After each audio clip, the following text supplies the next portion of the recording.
Are there really such things as unidentified flying objects from outer space called UFOs? Is there really intelligent life elsewhere in the universe? Are people really making contacts from aliens from outer space? And has NASA made contact from aliens? Or maybe is there a cover-up of all this UFO information? Answers to these questions and more in this talk.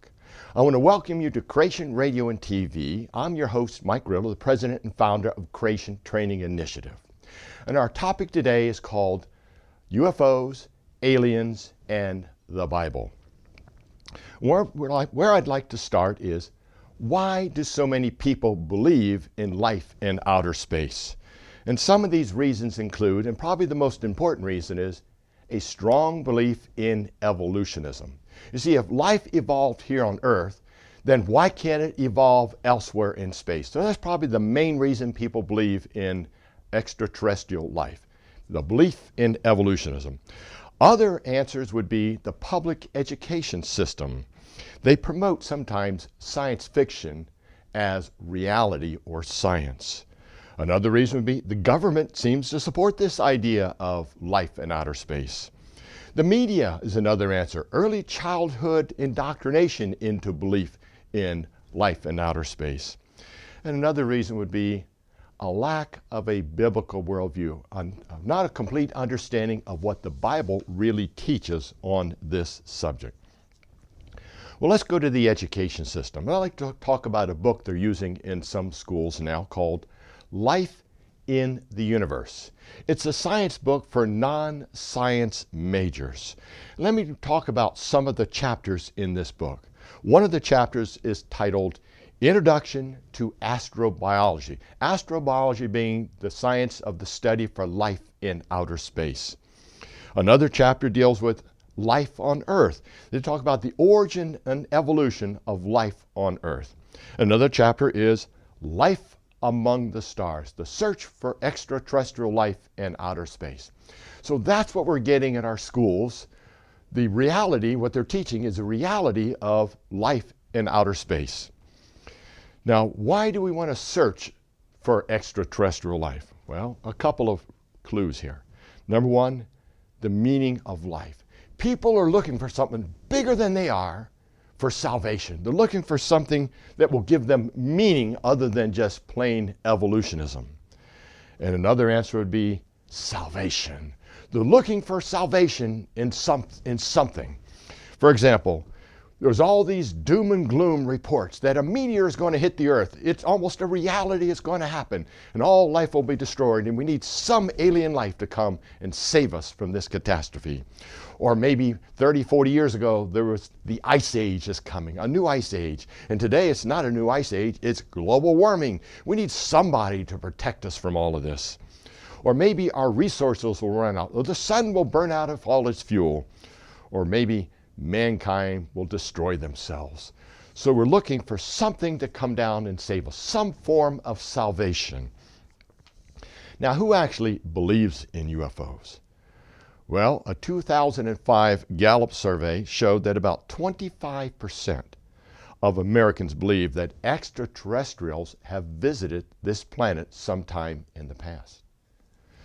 In 2010, a National Geographic Society poll reported that 36% of Americans today, or about 80 million people in America, believe in UFOs and that they really do exist.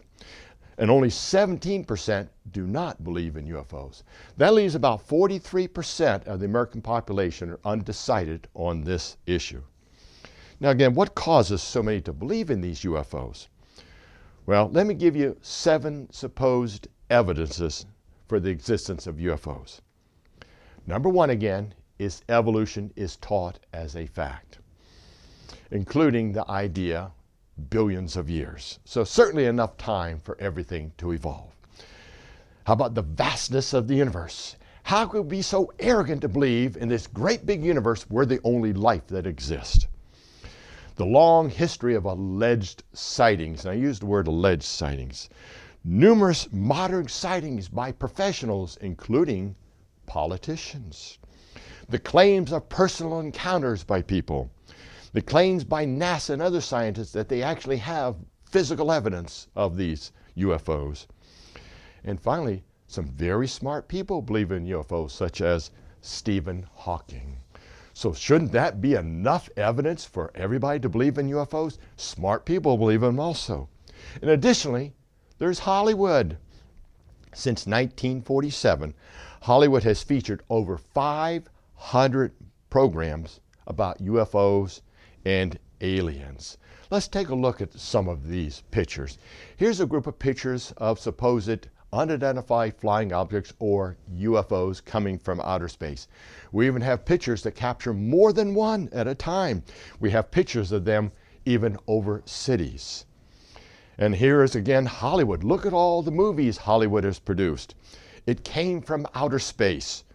Or Ancient Aliens, Invasion of the Body Snatchers. Some of you may remember some of these movies. Forbidden Planet. How about Star Wars? Or maybe The Twilight Zone, Men in Black, and how about one of these newer ones, Cowboys and Aliens. All these features by Hollywood to promote the idea and help indoctrinate us that aliens really do exist. Matter of fact, according to Hollywood, we even know what they look like. Here's some amazing pictures of aliens, and some of you remember these from the movies, and including Star Trek, Close Encounters, and other movies like that. And then how about some of the TV shows we have today promoting this whole idea of extraterrestrial life, such as Harry Potter, Almost Human, The Walking Dead, Haven, The 100, Resurrection, Warehouse 13, Stargate, The X-Files, Babylon 5, Sanctuary, the infatuation with vampires, and then the new so-called science show called Cosmos. You know, we don't really have to look very far for some amazing creatures. We see them in Hollywood, but you know, God has created even more amazing creatures than Hollywood could even imagine. Let me show you some of these amazing creatures that God created. How about this one? Take a look at this mosquito head. How'd you like to meet one of these that was your size? That would be pretty scary. Or how about a full-grown, life-size, bigger than us, house ant? They look pretty scary. Well, they're not so scary about their size, but if you saw one 4 or 5 feet tall, that would be pretty scary. And here's another one that's really going to scare you. How about the dust mite? How many of you have those on your pillows at night? That's pretty scary. How can you imagine meeting one of these that's 2 or 3 feet tall? Or how about this one, the dog-chewing louse? These are amazing, scary creatures, but aren't we glad that they're all very small? So God has created all kinds of creatures right here on this planet. We really don't have to turn to Hollywood to find amazing creatures. Then there's NASA. Since 1964, NASA has sent 21 spacecraft to the planet Mars, including 2 what we call land rovers rolling around on the planet. And each one of these came at a cost of between $100 million and $2.5 billion. The primary mission of all these Mars spacecraft was the search for life on Mars, either in the past or the present. For example, the 2013 name for the Mars mission project was Mars Atmosphere and Volatile Evolution. Then we had the infamous Mars Face. In 1976, NASA's Viking 1 spacecraft, while circling around Mars, snapped a photo of what appeared to be a human face on Mars. And that created an uproar. There was proof of life on Mars in the past. Well, that didn't last for too long. Further photographs from other spacecraft showed this was not a face. It was just a Martian landscape with shadows on it. So there again, a lot of hoopla, but no real evidence. Now let's compare all this, these supposed evidences for life in outer space. Let's compare that with evidence, the supporting evidence. And what I mean by evidence, I'm talking about logic and science. Not hearsay evidence and not fiction, but observable science and good logic. So let's talk about 6 different problems with life from outer space visiting this planet. And problem number 1 is going to be the origin of life itself. How well have scientists done in creating life in a laboratory? Or have they even come up with any plausible explanations for how this could have happened? Well, the answer is 0, none. They have not done very well at all. Let me read you a few quotes from leading scientists on this issue. The first gentleman has his PhD, a double PhD, one in computer information and a second PhD in chemistry, and he states this: since there is no known scientific procedure to generate life from the laboratory, let alone by some prebiotic mechanism, one could assume the probability of life from purely physical causes is 0. Now, here's another quote from a scientist who has his PhD in physics. And he states, a great deal of effort has been expended in finding theories for the origin of life without success. And here's the third gentleman who has, again, a PhD in chemistry. And he states, the origin of life from non-living chemicals has been an article of blind faith, not science. In other words, our best scientists can't create a single cell. Matter of fact, our best scientists cannot even create the components of a living cell. For example, let's take a look at what we've done in the laboratory. How close have we come to creating life in a laboratory? Well, let's talk about just a protein. And what we know based on observable and repeatable science, this is not assumptions, this is not science fiction, folks, but observable and repeatable science demonstrates that life could never start in the presence of oxygen in the atmosphere. Why is that? Well, we need oxygen to survive, but at the molecular level, oxygen destroys chemical bonds, so life could never start with oxygen in the atmosphere. We also know from observable and repeatable science that life could not start if there was no oxygen in the atmosphere. Why is that? Because if there's no oxygen, we have no ozone to protect us. And without that protection, the ultraviolet rays of the sun will come down and fry all the potential chemicals forming life, or even any forms of life at that point. So we know based on observable and repeatable science that life cannot start with oxygen and it cannot start without oxygen. Well, what about water, Mike? Well, here again we go. Based on observable and repeatable science, we know life could not start in water. Why is that? Well, there's a process called hydrolysis. Hydro means water. Hydrolysis literally means water splitting. See, we need water to survive, but again, at the molecular level, water destroys chemical bonds. As soon as any of these things called amino acids might have bonded together to try and form a protein, within a matter of weeks, they would have all been destroyed in the oceans. That is a scientific fact, not assumption and not allegory. Well, here's another great problem for the evolution of life. It is called amino acids in the shape they come in. See, we have things called amino acids.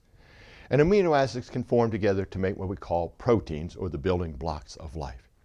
Now, amino acids come in 2 shapes. Just like we have a left hand and a right hand. My left hand and right hand are about the same, but they're not quite the same, because I'm going to put one hand behind the other. We notice the thumb and fingers on the opposite side. But our hands are what we call mirror images of each other. They are mirror images.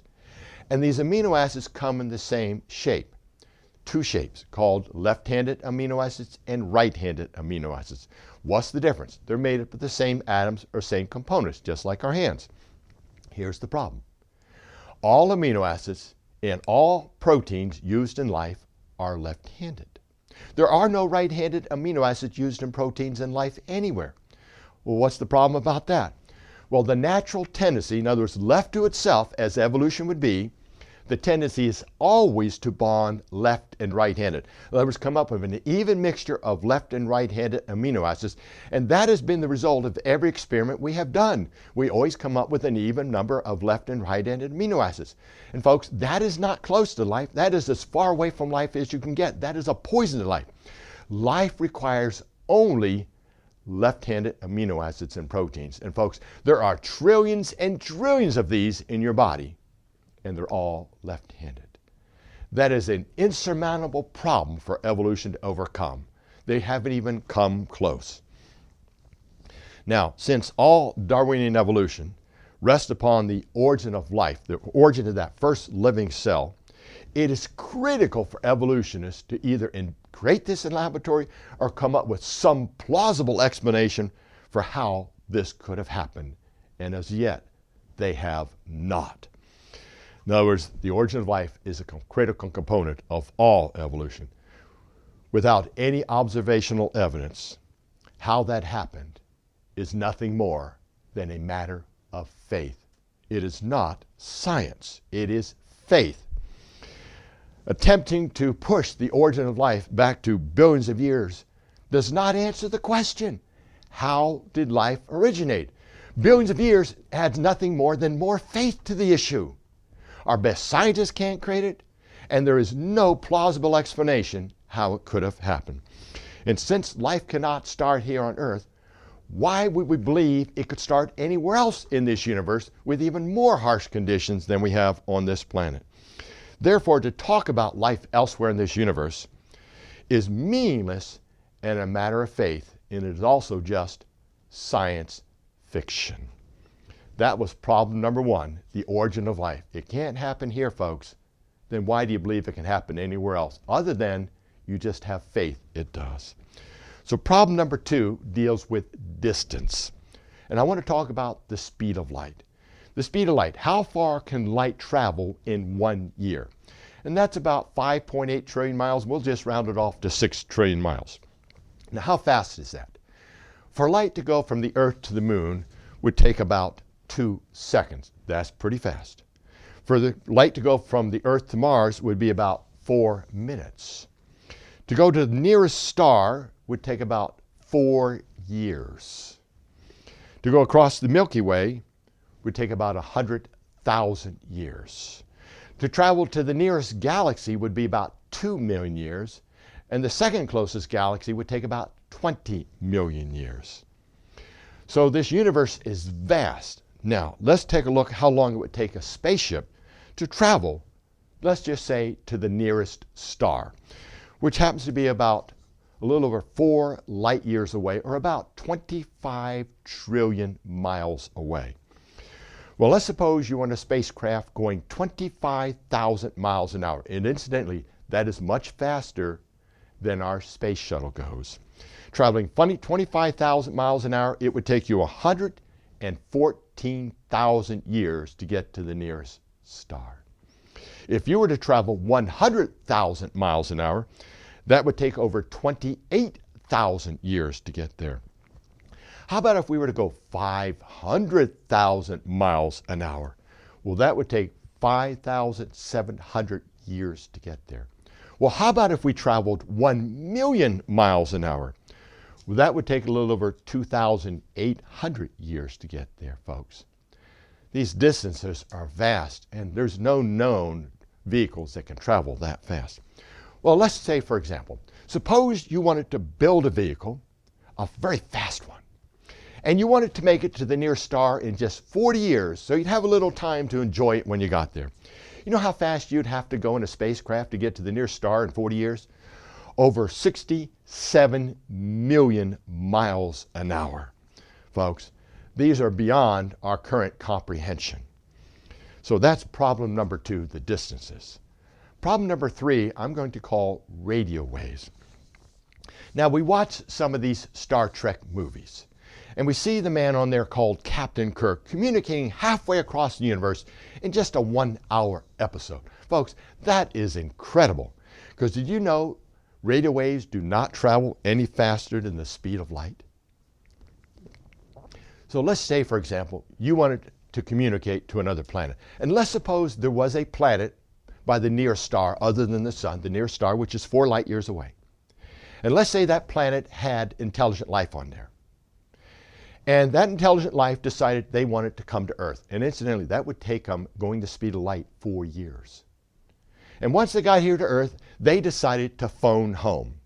It would take that radio message 4 years to get back to their planet and another 4 years for the reply to get back here to Earth, folks. We're talking real science here, not Star Trek. To get your radio transmission to the nearest galaxy would take 2 million years. By the time it got there, folks, everybody's dead. You see, when we come to reality, this whole idea of extraterrestrial space travel to Earth doesn't make any scientific sense. It might be good for entertainment, science fiction, and Hollywood, but it is certainly not science. Well, let's go to problem number 4. I call this space travel and energy. See, it takes energy to propel some type of vehicle to speeds. In other words, your automobile, it takes energy to propel it to 60 miles an hour. Likewise, it would take a lot of energy to propel a spacecraft to go these speeds that could go to these distant stars or planets. In other words, to propel just a 1-pound object just half the speed of light, to get it to half the speed of light would be equivalent to 98 atomic bombs. That's how much energy it would take. To propel a spacecraft like the space shuttle to go near the speed of light would take enough energy to be equivalent to 73 million atomic bombs. And then you have to slow yourself down if you want to land, and then you have to speed up again, folks. You see, this is reality, not science fiction. And then problem number 5, I call space stuff. That's the technical term, stuff. Space is full of dust. Just hitting one of these pieces of space dust, going 1/10 the speed of light, would be like running into 10 tons of dynamite. You see, the faster you go, the greater the impact. Encountering a particle the size of a pea going near the speed of light would be equivalent to hitting more than 2 atomic bombs. Everybody's dead, folks. You see, reality does not favor extraterrestrial life traveling here. And problem number 6, let's talk about just the facts. A typical comment we get from people who believe in UFOs is this: UFOs must be real because of the weight of the evidence. That's the talk we get. Folks, there's not one legitimate documented evidence for life anywhere outside this planet. But despite the fact there's no real physical evidence, people continue to want to believe in evolution and life in outer space. The explanation is always, let me tell you what I saw. We never seem to come up with the physical evidence. It's always, let me tell you what I saw. See, in science, folks, we need hard evidence, not let me tell you what I saw. Now let's go to what I call the second part of this talk. We've seen the scientific evidence clearly does not support extraterrestrial life. It might be good for Hollywood, it might be good for watching science fiction movies, but certainly not real science. But the second part is this: did God create other life in this universe? Did he create intelligent life anywhere else in this universe? So let's talk about the Bible and aliens. And we'll start with the book of Genesis. In the book of Genesis, it teaches clearly that God created everything in 6 literal days. Not millions of years, but 6 literal days. That means if there's any life out there in space, it had to be created during that 6 literal days, incidentally, about 6,000 years ago, not millions. The Bible does not support that, and incidentally, science really does not support that either. The overwhelming science supports a very young Earth and universe. So God created everything in 6 days. Secondly, the heavens, including the stars, were created for God's glory in signs and wonders, but not, it doesn't say anywhere, for aliens. Another point, the entire creation is under the curse. Why is that? Because of sin. Adam and Eve rebelled against God and was called sin, and because of that rebellion, God placed a curse on this entire universe. In other words, the entire universe, not just Earth, but the entire universe and everything in it is under the curse. And we see that in Romans chapter 8, verses 21 and 22. Next, Jesus came to this planet as a human being, not as some other alien life form. Next, Christ died once for all for the atonement of sins. We see this in Hebrews chapter 9 and 1 Peter chapter 3. And then the Bible makes no provision for God to redeem any other creatures in this universe. We see this in Hebrews chapter 2, verse 16, where it states, "For indeed, he does not give aid to angels, but he does give aid to the seed of Abraham." In other words, folks, it comes down to this. If there's life elsewhere in this universe, they are also under the curse. But the Bible teaches that only the descendants of Adam and Eve can be saved. Therefore, if there is intelligent life out there in the universe, they're under the curse with no hope of salvation. We also see this in Romans 5, verse 8, where it states, "But God demonstrates his own love toward us, in that while we were still sinners, Christ died for us." It doesn't talk about aliens or anybody else, folks. So if there is intelligent life, they are doomed forever and ever under the curse. So what is it about UFOs that drives so many people to believe they exist, when overwhelming evidence speaks to the contrary?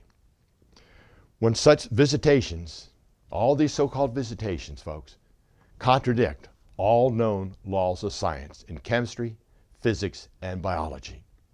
The laws of science say it simply could not happen. So again, bringing this to a close, what is the common denominator? It is evolutionism. Mankind is looking for some meaning outside of ourselves. They're looking everywhere except the only solution they can possibly have. You see, only the Bible has the answer. Let me finish by answering two very big questions. One of the reasons people believe in life in outer space is the vastness, how big the universe is. They say it's arrogant to believe we're the only life in this universe. But the Bible does give an answer for why the universe is so big. Let me read 5 scriptures that teach why this universe is so big. And the first one comes from Daniel chapter 4, verse 3, and it states, "How great are his signs, and how mighty are his wonders. His kingdom is an everlasting kingdom, and his dominion is from generation to generation." Why is the universe so big? Signs and wonders. Then we can turn to Psalm chapter 19, verse 1. "The heavens declare the glory of God, and the firmament shows his handiwork." Why is the universe so big? For the glory of God. Then we can turn to Psalm 18, verse 1. "O Lord, our Lord, how excellent is your name in all the earth, who have set your glory above the heavens." Why is the universe so big? For the glory of God. And then we can turn to Psalm 18, verses 3 and 4, where it reads, "When I consider your heavens, the work of your fingers, the moon and the stars which you have ordained. What is man that you are mindful of him, and the Son of Man that you visit him?" Why is the universe so big? To humble man. And finally, we can turn to Romans 1:19 and 20, where it states, "Because what may be known of God is manifested in them, for God has shown it to them. For since the creation of the world, his invisible attributes are clearly seen, being understood by the things that are made, even his eternal power and Godhead, so that they are without excuse." So why is the universe so big? So we have no excuse for not believing in a creator God. That's why the universe is so big. And his word is true. See, mankind is looking for salvation elsewhere. They're not going to find it anywhere but in God's word. And we see this in 2 verses. Number 1, John 14:6. Jesus said to him, "I am the way, the truth, and the life. No one comes to the Father except through me." And then we can turn to Acts chapter 4, verse 12, where it reads, "Nor is there salvation in any other, for there's no other name under the heaven given among men by which we must be saved." Salvation is through Jesus Christ and him alone. And if you're looking for answers, folks, don't look to outer space. Don't look to science for your answers. Turn to the one, the creator of all things, the one who called everything into existence by his great power, and the one who says he cares for you and waits for your response. His name is Jesus. Thank you, and God bless you. If these lessons had been a blessing to you, you might consider financially supporting the Ministry of Creation Training Initiative. You can do this by going to our website, creationtraining.org. Again, that's creationtraining.org. Your tax-deductible donation of just $20, $50, or more a month, or a one-time gift of any amount will make you an education partner in building an army of Christian educators who can teach the biblical account of creation and train others to be able to defend their faith and be biblically faithful to God's Word as it states in 1 Peter 3:15. But sanctify the Lord God in your hearts, and be ready always to give an answer to every man that asketh you a reason of the hope that is in you, with meekness and fear.